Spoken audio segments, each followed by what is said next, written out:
La Luz 1530 AM presenta Radio Foro Cristiano.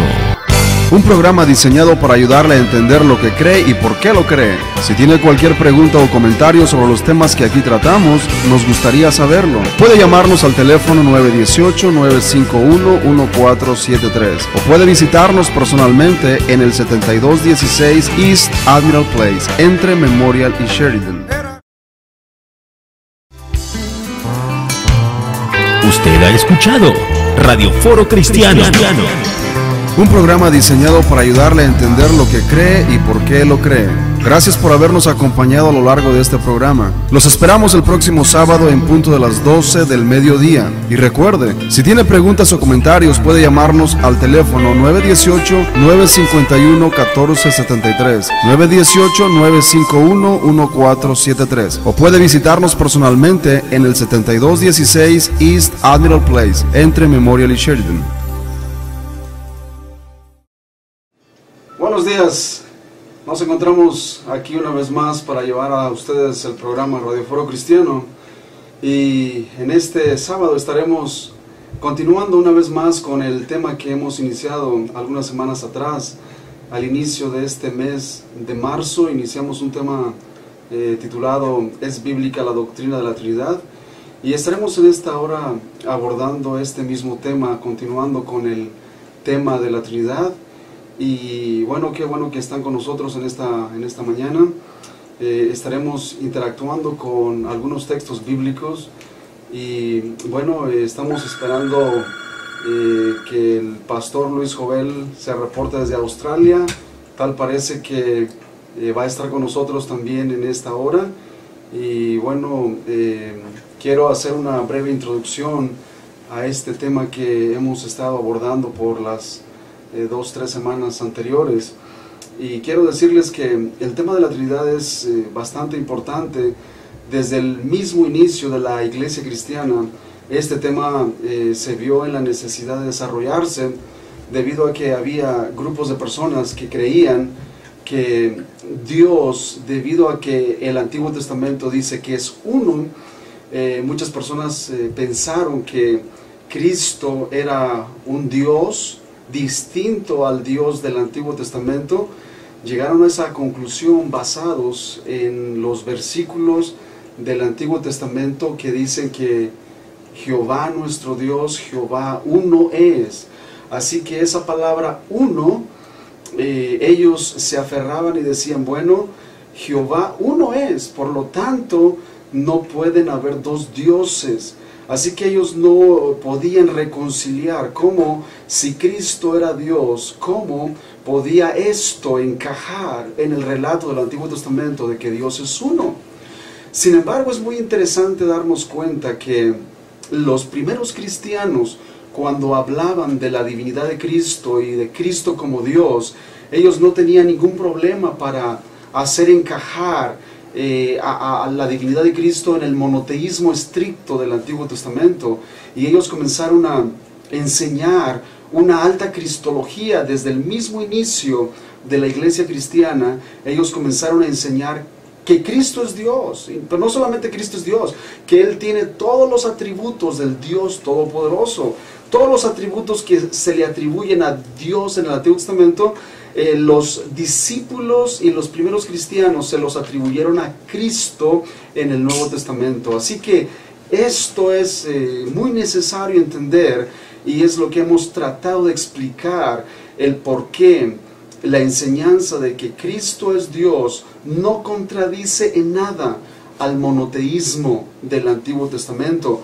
Y algo que me ha llamado mucho la atención, por ejemplo, es cuando hemos estado viendo que las palabras usadas en el hebreo original para decir que Dios es uno, por ejemplo, la palabra ejad en hebreo significa uno, pero también vemos que esta misma palabra es usada en algunos versículos donde no solamente es una sola persona, sino varias personas. Por ejemplo, cuando Dios dijo que haría al hombre y a la mujer y los dos serían una sola carne, Ahí la palabra hebrea es ejad y significa una sola. Y sin embargo no era una sola persona, sino eran dos personas componiendo una sola carne. También cuando la Torre de Babel fue construida, por ejemplo, el pueblo se unió y Dios dijo, vamos a descender y confundir ahí su lengua, porque el pueblo es uno y se ha unido y nada les hará desistir de lo que ellos han pensado hacer. Así que una vez más esa palabra uno es ejad, y nos habla de un pueblo compuesto de muchas personas. Entonces esta palabra original hebrea es la misma que es usada por los escritores del Antiguo Testamento para decir, oye Israel, Jehová nuestro Dios, Jehová uno es. Ahí en esa palabra uno está la palabra ejad, y esto significa es una unidad compuesta, no como muchos lo han pensado que Dios es una sola persona. Y este es prácticamente el corazón del debate, porque los que creemos en la Trinidad creemos que Dios es un solo Dios en tres personas distintas, Dios el Hijo, Dios el Padre, Dios el Hijo y Dios el Espíritu Santo. Sumamente interesante darnos cuenta debido a que uno de los argumentos aparentemente fuertes de los que niegan la Trinidad, y en este caso de los creyentes modalistas que niegan la Trinidad y que dicen que Cristo es prácticamente una manifestación del Padre y que el Espíritu Santo es otra manifestación del mismo Padre. Ellos apelan a este versículo del Antiguo Testamento de Deuteronomio que dice, oh Israel, Jehová nuestro Dios, Jehová uno es. Y ellos argumentan que ese versículo es muy fuerte y que no da lugar para dos ni tres, sino solo para uno solo. Sin embargo, el lenguaje usado en el hebreo claramente nos muestra un aspecto importantísimo que incluso los judíos hasta el día de hoy no han querido aceptar, que existe pluralidad en Dios, que en el ser divino, en la esencia divina, existe pluralidad. Y esto se encuentra en el mismo corazón del Shema.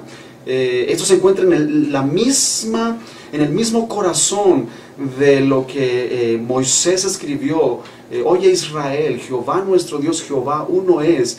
Por lo tanto, aún en el Antiguo Testamento, habla y muestra indicios ya del Dios verdadero, pero que sería revelado más completamente en el Nuevo, y que Jesucristo vino a revelar al Dios verdadero de una manera como nunca antes lo habían conocido. Esto es lo que nosotros hemos tratado de dar a entender, que un desconocimiento del Dios verdadero revelado en las Escrituras nos puede llevar a creer cosas completamente equivocadas, como por ejemplo el otro extremo fue el de los arrianos. Arrio de Alejandría comenzó a decir que Dios era uno solo, pero tenía problemas al enfrentarse con los versículos que hablaban de Cristo como Dios también. Entonces él llegó a la conclusión de que Cristo no puede ser el Dios Todopoderoso, sino lo hizo un Dios menor, un Dios subordinado. Y esto prácticamente contradijo lo que los escritores del Nuevo Testamento dijeron sobre Cristo. El Dios verdadero, quien hizo todas las cosas. Y en el Antiguo Testamento vemos que es Dios quien crea todo, y en el Nuevo vemos que es Cristo quien crea todo. Entonces Arrio de Alejandría y los modernos sucesores, que son los testigos de Jehová en la actualidad, ellos tienen grandes problemas para reconciliar estos versículos, y ellos han llegado a la conclusión de que Cristo es un Dios menor. Así que dividen a Dios y lo hacen prácticamente a Cristo, lo hacen no el Dios Todopoderoso, sino un Dios menor. Y contra estos dos extremos fue lo que los primeros cristianos lucharon. Por un lado contra el modalismo y por el otro contra el arrianismo. Por ejemplo, vimos y hemos visto que Richard Bauckham en su libro God Crucified, o El Dios Crucificado, habla extensamente sobre el tema, y el libro de Bauckham es tremendo, es incisivo, es profundo, y va a la raíz del asunto, y él muestra claramente cómo en el Antiguo Testamento los judíos claramente entendieron de que a nadie más se le podía adjudicar las prerrogativas de Dios, como el creador, como el sustentador de las cosas, como el redentor. Nadie más, ningún ser creado, no importa que fuera el ángel más grande, no importa que fuera el ser más inteligente, ellos caían siempre en la categoría de criaturas. Por lo tanto, nadie podía tener estas prerrogativas. Y sin embargo, los discípulos le atribuyeron a Cristo las prerrogativas de Dios, de ser el creador, de ser el sustentador, de ser el salvador. Todo esto se lo aplicaron a Cristo sin violar el monoteísmo, sin violar lo que el Antiguo Testamento enseña de que Dios es uno. Esto, Luis, yo sé que tú también lo has estudiado un poco a profundidad, y quisiera que nos hablaras, por ejemplo, de cómo los judíos entendían que dentro de Dios, de la divinidad, ellos mismos se referían a la sabiduría y a la palabra como algo inherente en Dios, y que esto también ya demostraba, aún antes de Cristo, la posibilidad de que en Dios existiera una pluralidad. Háblanos un poco de esto. Pues sí, entre el judaísmo, la sabiduría era considerado parte de Dios, que venía del mismo Dios, no era algo separado de Dios, que eso yo creo que crea problemas para el entendimiento de muchos, porque muchos quieren separar la palabra de Dios muy aparte de lo que es la sabiduría de Dios, y es lo que yo también he hablado contigo, David, muchas veces, acerca de ciertos conceptos filosóficos, que es bien difícil en este día separar mi pensamiento, el famoso ad hominem, que es bien difícil separar mi pensamiento con mi persona, porque se dicen, bueno, no te ataco a ti, te ataco a tu pensamiento. Sí. Y si eso yo entiendo eso, porque eso es una forma de respeto, de concentrarse en algo, en un tema. Pero para con Dios, si atacamos su sabiduría, estamos atacando últimamente a Dios. Claro. Si atacamos su palabra, uh-huh. Exacto, estamos atacando a Dios, o sea que no existe tal cosa para con Dios, y de ahí viene que muchos creen ya el judaísmo para el siglo I no hacían esa diferencia entre la palabra de Dios y Dios mismo, o la sabiduría de Dios y Dios mismo.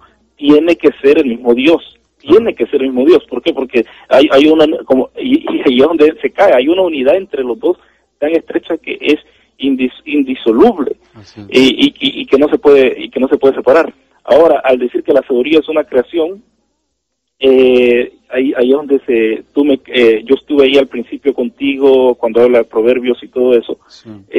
Ahí es donde se entran en problemas, porque mucha gente llega a creer que es la creación, y mientras el judaísmo llegó a creer que no, es Dios mismo. Uh-huh. Y ahí es donde está la diferencia, qué es lo que creían los judíos acerca de lo que dice la Biblia, y qué es lo que qué es lo que los cristianos llegaron muchos después del segundo o tercer siglo a creer, muy separado a lo que Jesús y los primeros apóstoles creían, que eran judíos del primer siglo. Claro, y fíjate, Luis, que esto es atacado encarnizadamente por muchos grupos, desde diferentes ángulos y puntos de vista. Se ataca no solamente a la Trinidad, pero también la divinidad de Cristo. Pero como lo dije al principio del programa, los discípulos tuvieron una cristología muy alta. Ellos le adjudicaron desde el principio prerrogativas a Cristo que solamente Dios posee.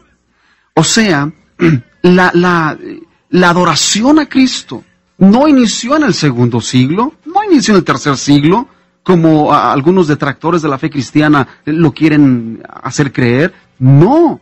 Por ejemplo, los liberales como Bart Ehrman y sus seguidores Rafael Osorio está entre ellos, no creen en la divinidad de Cristo, y atacan a la divinidad de Cristo de una manera encarnizada, haciendo y tratando de apelar a argumentos, tratando de demostrar que fueron los cristianos los que hicieron a Cristo divino, que en realidad Cristo nunca se adjudicó la prerrogativa divina o de Dios, sino sus seguidores fueron los que lo hicieron divino. Esto no es cierto en lo absoluto, no es cierto, debido a que desde el mismo inicio, cuando Cristo anduvo con ellos, recibió adoración, pero la prueba más grande de que ellos comenzaron a ver realmente quién era Él fue en su resurrección. Ahí fue donde a ellos no les cupo ninguna duda de que ellos estaban frente a más que un hombre, estaban frente a Dios mismo.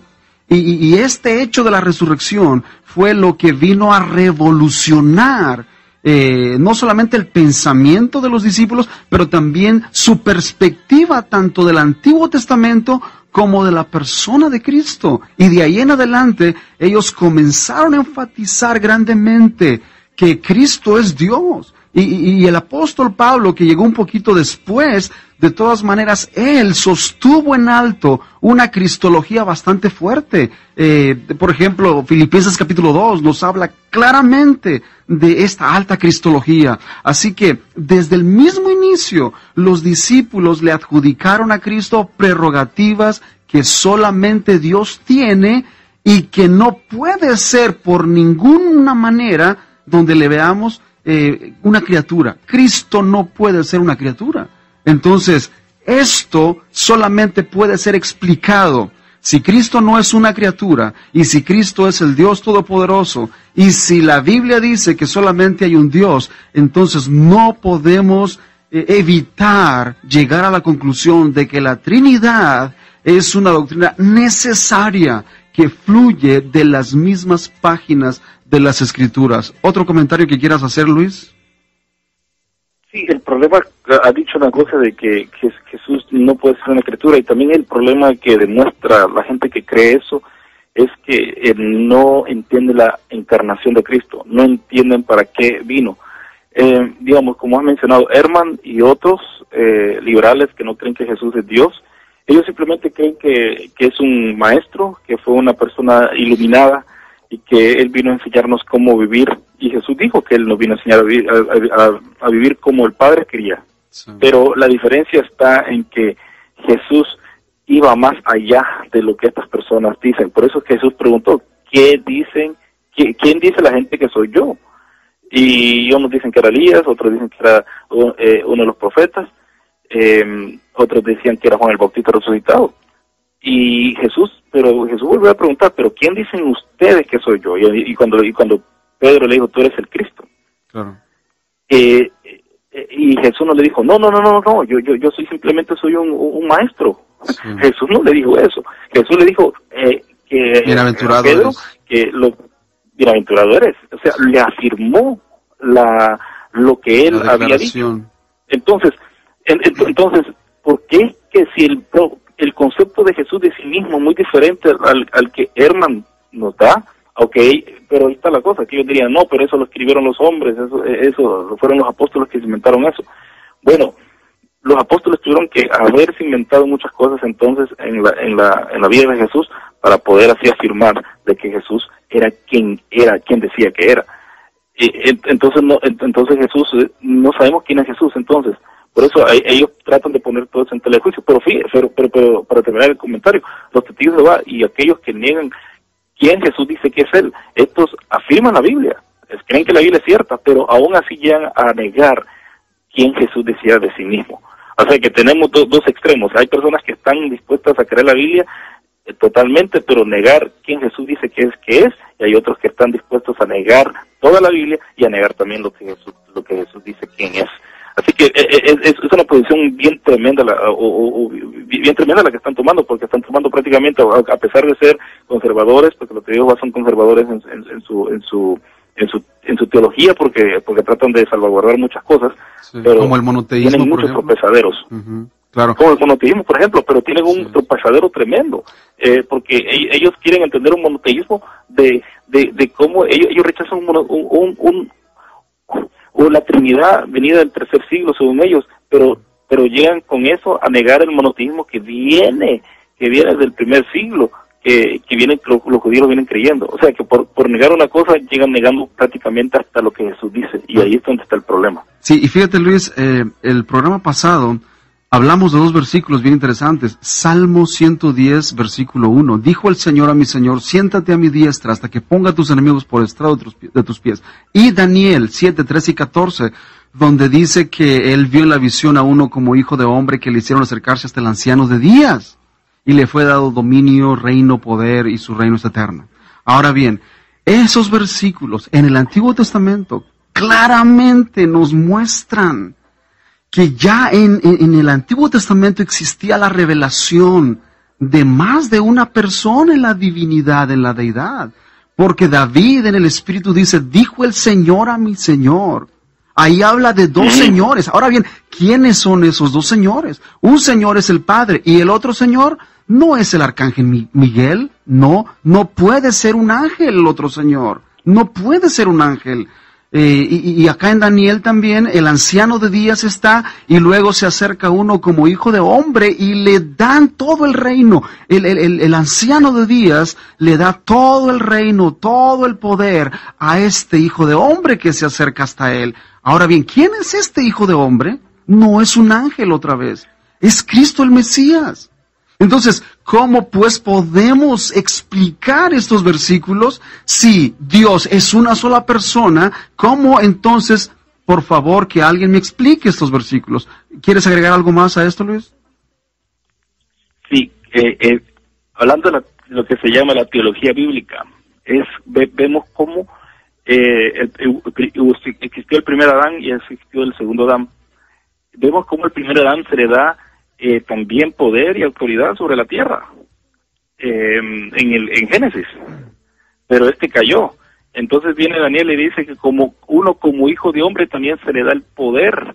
Sí. O sea que Dios mismo, como el hombre falló, Dios mismo se está dando a sí mismo el poder. Sí. Como hijo de hombre, y ese es el problema que ha existido desde que yo he estado pequeño. Me acuerdo que la gente dice, el hijo del hombre significa que Jesús vino como hombre, como ser humano, hijo de Dios, entonces sí, y hijo de Dios eso lo hace celestial. No, totalmente no. Y me acuerdo cuando a un hermano que creció en la iglesia bautista en El Salvador, y una persona bien estudiosa de la Biblia, cuando me dijo eso, dice, hermano, es usted totalmente equivocado. Hijo de hombre, como leíste David en Daniel, y en Ezequiel, en unas cuantas partes, también apunta a un ser celestial, que es de origen celestial, no es de origen terrenal. ¿Cómo? Y ahí la palabra como hijo de hombre. ¿Cómo? Esa palabrita, como, no es necesariamente hombre, pero es como hijo de hombre. Semejanza de hombre. Sí, y decir hijo de Dios significa de que es descendiente de David, porque viene de Salmo 2. Aquí yo soy tu padre, yo te he engendrado hoy, y tú me dirás mi hijo, el pacto con David, entre el Señor y David. Entonces mucha gente ha malinterpretado esto y creen que el hijo del hombre significa que Jesús está apelando a su humanidad.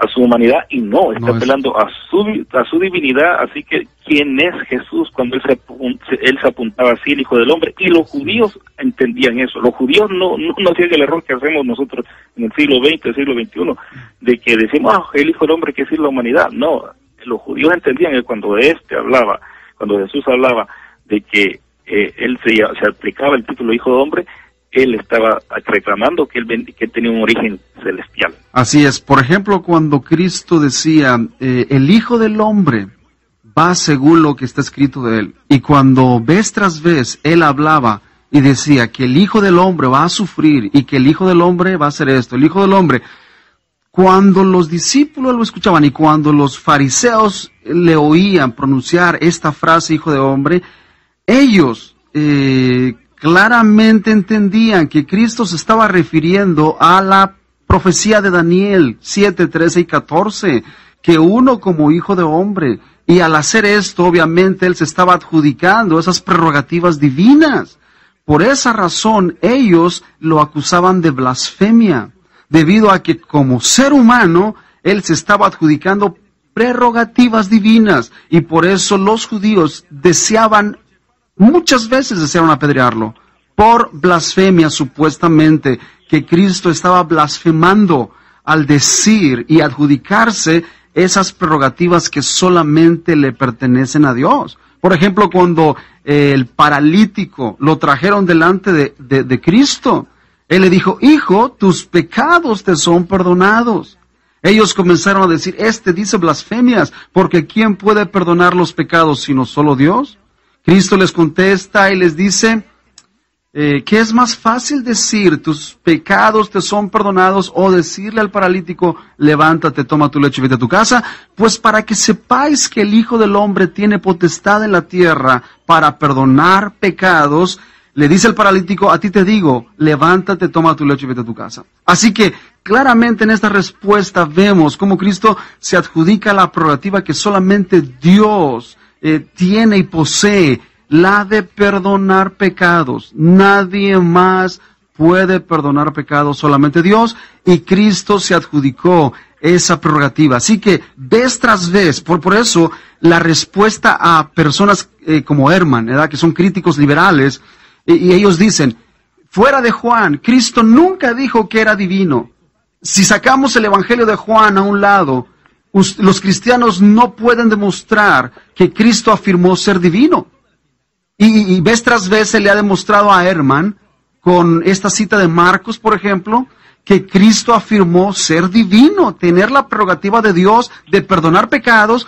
Obviamente Él estaba diciendo: yo soy Dios, yo puedo perdonar pecados. Así que no solamente en el Evangelio de Juan vemos esto, pero también en el Evangelio de Marcos, que fue el primer evangelio que fue escrito, que es el evangelio más antiguo que tenemos. Así que todo esto es algo bien interesante, y lamentablemente los críticos, como Bart Ehrman, hacen todo lo posible por negarlo. ¿Un breve comentario sobre esto antes de irnos a comerciales, Luis? Sí, es bien interesante, como dijiste, quitando el Evangelio de Juan, Herman y otros dicen que no tenemos nada de evidencia de que Jesús dijo que era Dios, pero a mí me llama la atención cuando Jesús fue entregado y lo estaba entrevistando el sumo sacerdote, y le dice: te ordeno en Mateo 20, está en Mateo y en Marcos eso está, pero está en Mateo 26, el 63 dice: pero Jesús se quedó callado, así que el sumo sacerdote insistió: te ordeno en el nombre del Dios viviente que nos digas si eres el Cristo, el Hijo de Dios. Tú lo has dicho, respondió Jesús. Sí. Pero yo les digo a todos, de ahora en adelante verán ustedes al Hijo del Hombre sentado a la derecha del Todopoderoso y viniendo en las nubes del cielo. Nadie se sienta a la derecha del Todopoderoso sino que es Dios mismo. Así es. Nadie tiene todo el poder sino que solo Dios. Entonces, por eso dijeron, como has dicho, dijo el sacerdote, el sumo sacerdote: has blasfemado, exclamó el sumo sacerdote rasgándose las vestiduras. ¿Para qué necesitamos más testigos? Miren, ustedes mismos han oído la blasfemia. ¿Qué piensan de esto? Merece muerte, le dijeron los otros. Y así que Jesús mismo declaró de que él es el Hijo del Hombre, y ocupa el lenguaje exacto de Daniel 7. Ese es el concepto de Jesús de sí mismo. No es otro concepto, no es que Juan lo haya impuesto, es el mismo Mateo, como dije la vez pasada, el mismo Mateo, el Evangelio escrito especialmente a los judíos, de que afirma tal cosa. Y que entonces, esto hubiera sido... Sí, adelante, Luis. Y es interesante ver de que los ebionitas, antes de que terminemos, los ebionitas, o los primeros que conocemos que totalmente negaron la deidad de Cristo, como los testigos de Jehová el día de hoy, ellos negaban el Evangelio de Mateo, lo rechazaban, no estaba en el canon de ellos. Estos eran judíos que se convirtieron y que negaban totalmente la deidad de Cristo, y por lo tanto el Evangelio de Mateo lo desechaban, porque como el Evangelio de Mateo era para escrito por los judíos y era demasiado cristológico, por lo tanto lo negaban, y también unas cuantas cartas paulinas. Así es. Vamos a ir a unos breves comerciales y regresamos. No se nos vayan, regresamos Foro Cristiano enseguida.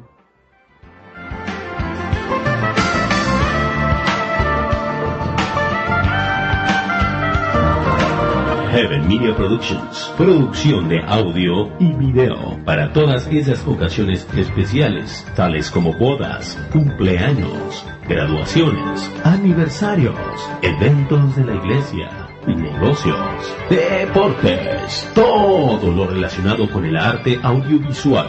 También hacemos servicio de mantenimiento e instalación de software en su computadora a un precio muy accesible. Cubrimos toda el área de Tulsa y sus alrededores. Heaven Media Productions. Llámenos y díganos qué es lo que necesita. Le daremos un presupuesto completamente gratis.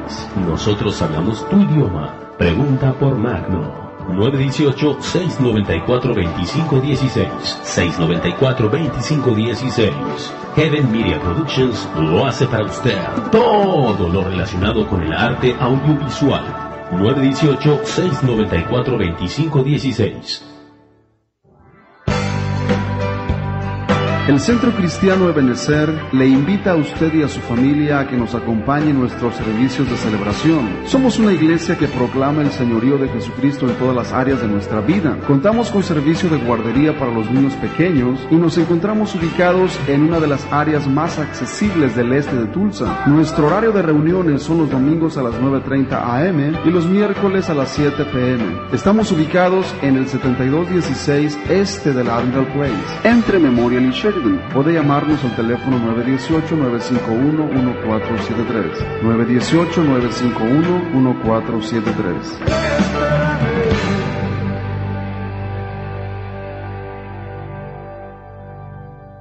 Este es un mensaje dirigido a toda la comunidad, cortesía de Hispanic Auto Service. Tú guardarás en completa paz a aquel cuyo pensamiento en ti persevera, porque en ti ha confiado. Jeremías 26:3. Estos son los deseos de Hispanic Auto Service para todos aquellos cuya confianza se encuentra en el Dios Todopoderoso.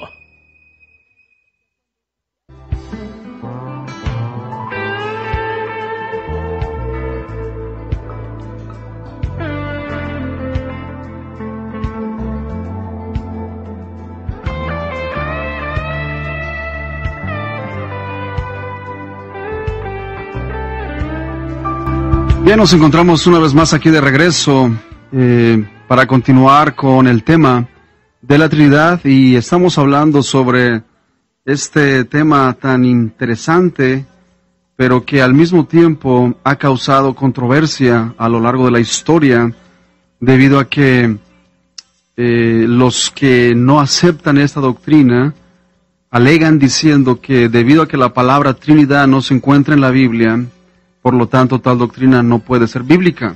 Sin embargo, tenemos muchas palabras que no están en la Biblia y que las usamos sin ningún problema. Y no solamente eso, el concepto de la Trinidad se encuentra claramente establecido en las páginas de las Escrituras, no solamente en el Nuevo Testamento, sino desde el Antiguo Testamento encontramos claramente que Dios es uno, pero que en esa divinidad, en esa deidad, existe pluralidad, y esto ya lo hemos estado viendo en la primera parte de este programa. Ahora bien, yo quisiera que examináramos algunos textos bíblicos para demostrar con la Biblia el por qué creemos esto, por qué afirmamos que Cristo no puede ser una criatura, no puede ser un ser creado, es Dios mismo. Y cómo los primeros cristianos le adjudicaron todos los atributos de Dios, y esto lo estaremos viendo en los próximos versículos. Y el primero de ellos es ahí en Isaías capítulo 44, versículos 24 y 25. Y ahí dice Dios mismo, hablando por boca de Isaías, dice: así dice Jehová tu Redentor, que te formó desde el vientre.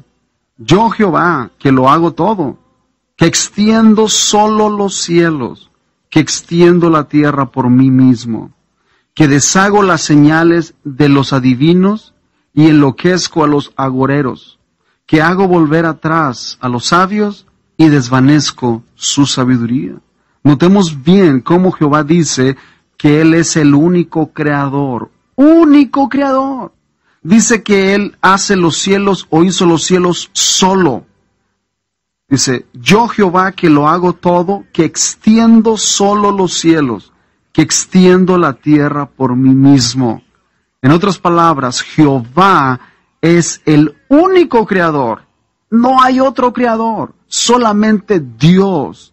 Solamente Dios es el único creador y los judíos lo entendían claramente. Por eso ellos no adoraban a nadie más, solamente a Dios. Porque Dios es el único digno de ser adorado, porque Él es el único creador. Pero no solamente Dios es el único creador, sino también es el único gobernante de todas las cosas. Ahí en Daniel capítulo 4, versículos 34 y 35, veamos lo que dice en esta porción. Mas al fin del tiempo, yo Nabucodonosor alcé mis ojos al cielo, y mi razón me fue devuelta, y bendije al Altísimo, y alabé y glorifiqué al que vive para siempre, cuyo dominio es sempiterno, y su reino por todas las edades. Todos los habitantes de la tierra son considerados como nada, y Él hace según su voluntad en el ejército del cielo y en los habitantes de la tierra. Y no hay quien detenga su mano y le diga, ¿qué haces? Aquí en estos versículos claramente vemos que Dios es el único gobernante de todas las cosas. Él es el que gobierna en el cielo y en la tierra. Ninguna criatura, ningún ser humano puede estorbar los planes de Dios. Ningún ser humano, ningún ángel puede impedir que sus planes se lleven a cabo, porque todos somos criaturas. Él es el creador, Él es el sustentador, Él es el dador de la vida. Por lo tanto, como sustentador, como dador de la vida, Él tiene la autoridad para gobernar, y Él es el único que gobierna. Los judíos entendían muy bien esto. Por esa razón, ellos adoraban a Dios. Por eso ellos enfatizaban claramente que el monoteísmo es algo que estaba en el mismo corazón de su fe. Porque ellos sabían que nadie más puede ser digno de adoración. Nadie más. Los romanos en aquel tiempo del primer siglo, por ejemplo, adoraban al emperador como Dios. Ellos tenían esa enseñanza de que el emperador era un Dios. Y los romanos lo adoraban. Y sin embargo los judíos estaban dispuestos a dar su vida para no caer en semejante acto de alta traición. Y por esa razón ellos rechazaban y rehusaban adorar a alguien más aparte de Dios. Dios es el único que merece toda nuestra devoción y toda nuestra adoración. Pero, aquí viene el gran pero. Los cristianos del primer siglo comenzaron a adorar a Jesucristo como Dios.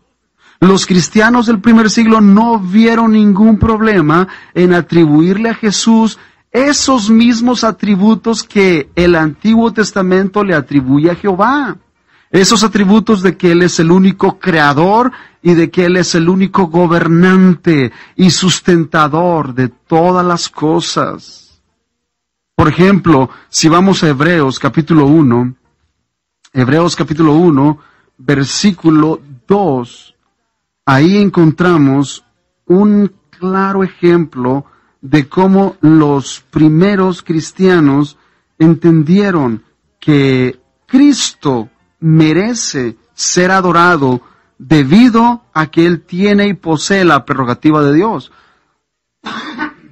Por ejemplo, el versículo 2 dice, voy a leer desde el 1, Dios habiendo hablado muchas veces y de muchas maneras en otro tiempo a los padres por los profetas, en estos postreros días nos ha hablado por el Hijo, a quien constituyó heredero de todo y por quien asimismo hizo el universo. El Hijo hizo el universo. Pero si leemos en Génesis capítulo 1, nos dice que Dios en el principio creó los cielos y la tierra.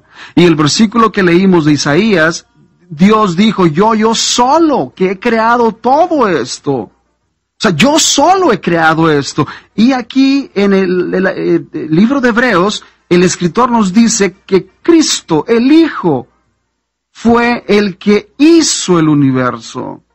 Y no puede haber dos creadores, solamente hay uno. Solamente hay un creador. Ahora bien, en el Evangelio de Juan, por ejemplo, en Juan capítulo 1, versículos 1 al 3, encontramos también esta descripción de Cristo. En el principio era el Verbo, y el Verbo era con Dios, y el Verbo era Dios. Ahí se está refiriendo a Cristo como el Verbo de Dios. Este era en el principio con Dios.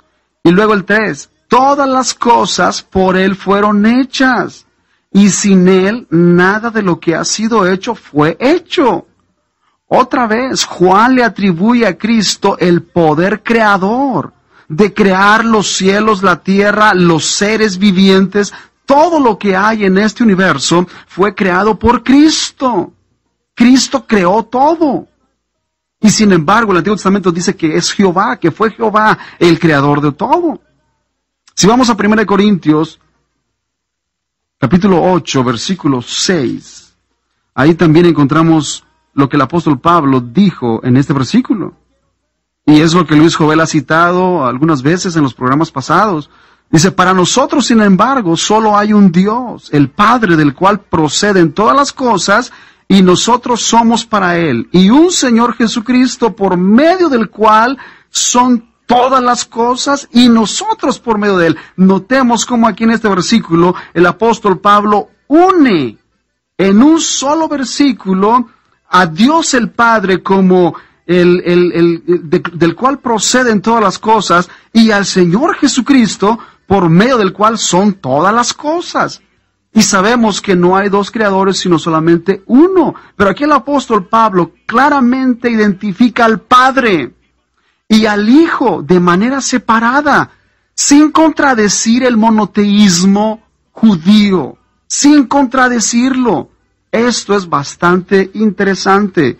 Ahora, en Colosenses capítulo 1, versículos 15 y 16, vamos a dar lectura a esos versículos en Colosenses 1, 15 y 16.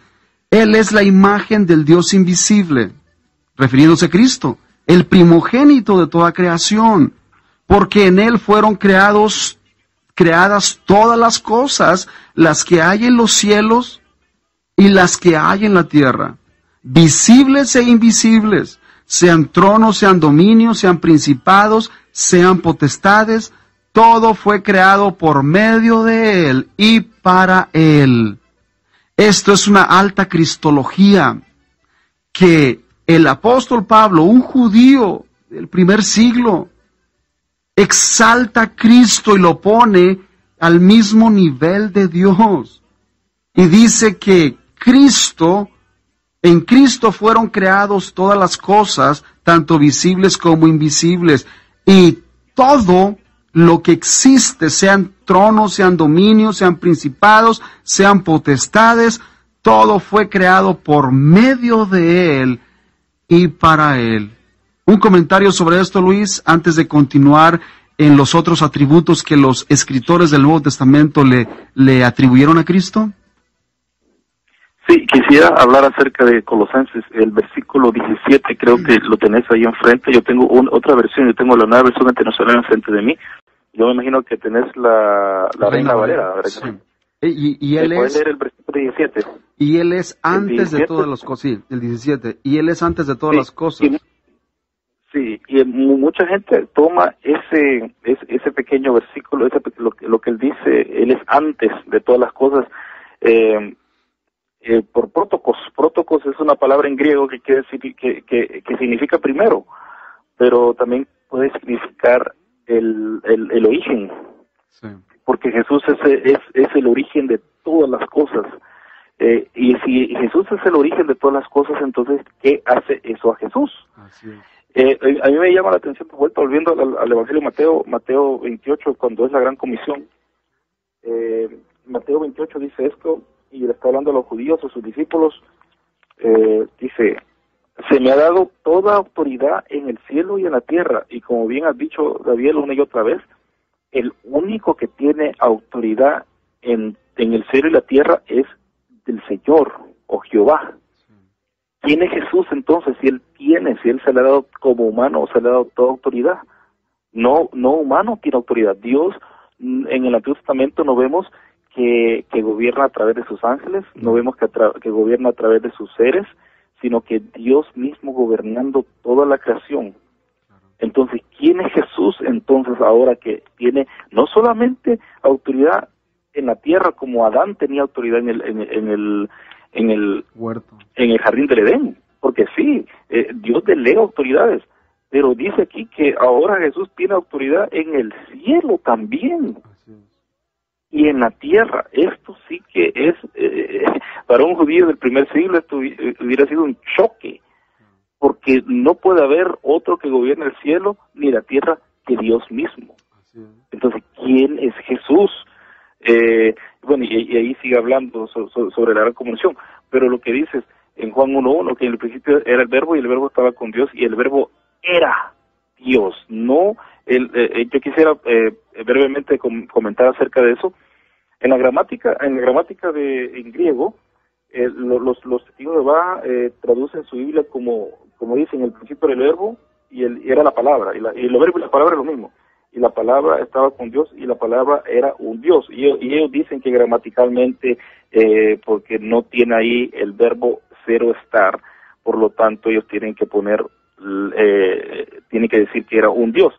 Pero lo tremendo es esto de que en el versículo 12 dice lo mismo, tiene la misma composición gramatical, mas a cuanto le recibieron a los que creen en su nombre, les dio derecho de ser hijos de, si los testigos fueran inconsistentes en su traducción, tuvieran que traducirlo así. De un Dios. Les dio derecho a ser hijos de un Dios, pero ellos no lo traducen ahí. ¿Por qué? Porque ellos llegan a la conclusión de que ahí de ahí se está refiriendo al Padre, pero no. Juan es consistente. Juan, tanto en todo el Evangelio de Juan, por eso es que el Evangelio de Juan es un tropezadero para Bar Ehrman, porque el Evangelio de Juan es uno de los es de los evangelios más cristológicos que exaltan a Jesús. Es donde encontramos una y otra vez que Jesús dice, antes que Abraham fuera, yo soy.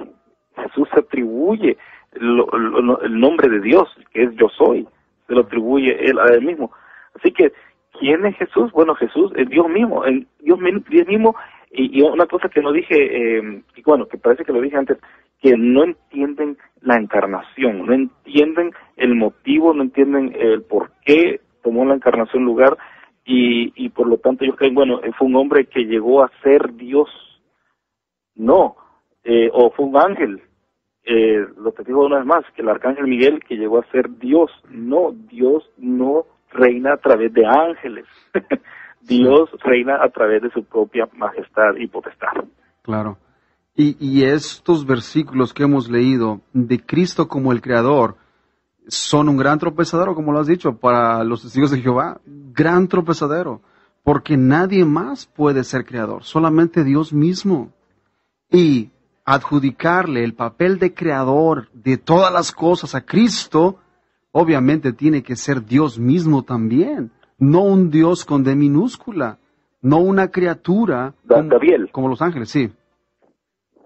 Mira, lo que dijiste en Hebreos 1, cuando dice en Hebreos 1:7, en cuanto a los ángeles le dice, él alza los vientos sus ángeles y a las llamas fuego sus servidores. Son servidores los ángeles. Sí. Pero con respecto al Hijo dice, tu trono, Dios. Oh Dios, permanece por los siglos de los siglos, y el cetro de tu reinado es un cetro de justicia. Has amado la justicia y odiado la maldad. Por eso Dios, tu Dios, te ha ungido con aceite de alegría, exaltándote por encima de tus compañeros. ¿Qué es esto? ¿Por qué los testigos dicen que Jesús es un ángel? Si la Biblia claramente dice de que no es un ángel, de que ningún ángel nunca le haya dicho, he aquí, tú eres mi hijo, yo te he engendrado hoy. ¿Por qué ellos insisten en eso? Mientras que la Biblia nos revela que no, que Jesús es Dios, por eso tu Dios, tu Dios. Y no está hablando de dos dioses, está hablando de un solo Dios. Así es. Yo creo que aquí es donde yo espero que los oyentes puedan Sí, los testigos han desarrollado cómo responder Juan 1:1, y yo creo que dio una forma de responderla también ahora, pero también este pasaje de Hebreos, confrontar también a los testigos de Jehová, no solamente defendernos, sino que también confrontarlos. Bueno, ustedes dicen que Jesús es el arcángel Miguel. Bueno, entonces, ¿por qué es que vemos esto aquí en la Biblia? Sí, que dice que a ningún ángel Dios jamás le ha dado la gloria. Nunca ha compartido su gloria con él. Exacto, y en el Antiguo Testamento dice que Jehová dice que no daría su gloria a nadie, que no comparte su gloria con nadie. Y sin embargo, aquí en el Nuevo Testamento vemos claramente cómo al Hijo se le exalta de tal manera que ocupa el mismo lugar de Dios. Y como el escritor de Hebreos dice que más del Hijo dice, tu trono, oh Dios, refiriéndose por ejemplo, cuando el Salmo 110:1 dice, dijo el Señor a mi Señor. Esto es el mismo concepto que usa el escritor de Hebreos para decir, más del Hijo dice, tu trono, oh Dios, haciendo del Hijo Dios mismo. Y igual que David, también hizo de Cristo Dios mismo, porque le llama Señor. Dijo el Señor a mi Señor, siéntate a mi diestra, hasta que ponga a tus enemigos por estrado de tus pies. Esto es un dolor de cabeza, no solamente para los testigos de Jehová, pero también para los modalistas, que no aceptan la Trinidad. Y por eso los cristianos del primer siglo, los discípulos, no tuvieron ningún problema en aceptar la Trinidad. Por lo tanto, la Trinidad no es un invento del tercer siglo. La Trinidad está impresa en la Biblia, emana de los versículos bíblicos, y los discípulos así lo entendieron. Por lo tanto, ellos eran trinitarios, ellos sostenían en alto la enseñanza de la Trinidad, pero no fue hasta el segundo, tercer siglo cuando la fórmula de la Trinidad fue realizada debido a los ataques de aquellos que negaban la naturaleza del Dios verdadero. Se vieron en la necesidad de formular la doctrina de la Trinidad tal como la conocemos hoy. ¿Quieres agregar algo más a esto, Luis? Exacto. No, la doctrina de la Trinidad estuvo siempre presente, aunque quizás no por nombre. Es como lo que sucede también con y eso es lo que siempre leo los testigos de Jehová, como el concepto de teocracia. Sí. Teocracia siempre estuvo presente en el concepto de los judíos, solo que nunca se dijo nunca lo encontramos en la Biblia, pero vemos que sí había un concepto de que hubo un creador que es Dios, y que él ejercía poder sobre Israel, pero simplemente porque Tertuliano llegó, a usar la palabra Trinidad, simplemente él estaba buscando una forma de explicar esta revelación de Dios. Eso es lo que está pasando. Y cuando vinieron al tercer siglo, al cuarto siglo, mejor dicho, ya en el 325, las Niceas, simplemente estaban afirmando lo que se había creído desde el principio. Y como hemos dado a entender en este programa, es la única forma consistente de hablar de Dios, porque si no, entonces en realidad la Biblia se está contradiciendo.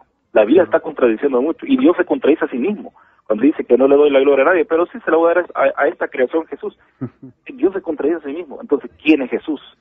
¿Quién es Jesús? Nos fuerza a entender a Dios. Eso es lo que hace la Biblia, y por eso es que se llegó a adoptar la palabra Trinidad para poder explicarla de una forma más fácil, porque no hay forma como explicarlo. Claro. Es muy difícil. Y yo creo que la clave de todo, Luis, para entender esto es entendiendo propiamente la cristología bíblica del Nuevo Testamento. Porque si entendemos apropiadamente la cristología, quién es Cristo, entonces vamos a entender que la doctrina de la Trinidad es necesaria para poder no contradecir la Biblia. Porque si nosotros negamos la Trinidad, nosotros terminaremos haciendo o cayendo en dos de los extremismos que hemos estado viendo, y terminaremos haciendo a Cristo o una criatura, como lo hacen los testigos de Jehová, o diciendo que Él es una manifestación del Padre, como hacen los modalistas. Pero una vez más, esto despoja a Cristo de su personalidad. ¿Por qué razón? Porque los modalistas dicen que Cristo no existía como persona antes de la fundación del mundo, o más bien, que Él no existía antes de venir a este mundo. En su encarnación, Él no existía, solamente existía como concepto o como pensamiento en la mente del Padre. Y esto es un ataque grandísimo a la persona de Cristo, porque si Cristo es Dios, ¿cómo pudo ser un mero concepto o un mero pensamiento? No, Él habla en Juan claramente de que Él existía ya como persona antes de venir a este mundo. Juan capítulo 17, en la oración de Cristo, es claro una muestra de la personalidad de Cristo antes de su encarnación. Por lo tanto... Y David, ajá. Y es bien interesante que cuando con Rafael hablamos acerca de eso, de que cómo que Jesús se le dice, y también los solos Jesús dicen eso, cómo que Jesús puede ser el Hijo si la Biblia le dice el Padre Eterno. Sí. Mi respuesta a eso es, bueno, si Él es Padre Eterno, es que hubo un Hijo Eterno, ¿o no? Claro, así es. Tiene que existir un Hijo Eterno, si Él ha sido Padre Eterno, tiene que haber sido un Hijo eternamente también. Entonces, ¿cómo es que Él puede ser Padre e Hijo al mismo tiempo? No puede ser un concepto, sino que simplemente se le está aplicando que Jesús es al mismo nivel que el Padre. Así es. Bien, se nos ha terminado el tiempo. Gracias, Luis, por haber estado con nosotros en esta mañana. Y nos despedimos de ustedes, Radio Foro Cristiano, un servidor, David de Paz, y Dios me los bendiga.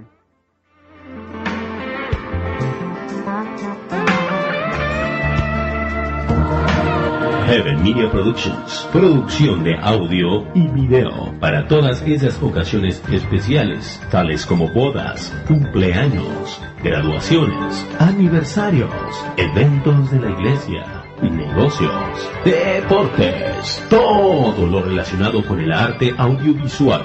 También hacemos servicio de mantenimiento e instalación de software en su computadora a un precio muy accesible. Cubrimos toda el área de Tulsa y sus alrededores. Heaven Media Productions. Llámenos y díganos qué es lo que necesita. Le daremos un presupuesto completamente gratis. Nosotros hablamos tu idioma. Pregunta por Magno. 918-694-2516. 694-2516. Heaven Media Productions lo hace para usted. Todo lo relacionado con el arte audiovisual. 918-694-2516. Este es un mensaje dirigido a toda la comunidad, cortesía de Hispanic Auto Service. Tú guardarás en completa paz a aquel cuyo pensamiento en ti persevera, porque en ti ha confiado. Jeremías 26:3.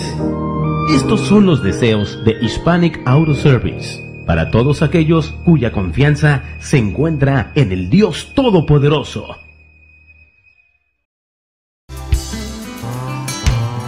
Usted ha escuchado Radio Foro Cristiano. Un programa diseñado para ayudarle a entender lo que cree y por qué lo cree. Gracias por habernos acompañado a lo largo de este programa. Los esperamos el próximo sábado en punto de las 12 del mediodía. Y recuerde, si tiene preguntas o comentarios puede llamarnos al teléfono 918-951-1473, 918-951-1473, o puede visitarnos personalmente en el 7216 East Admiral Place, entre Memorial y Sheridan.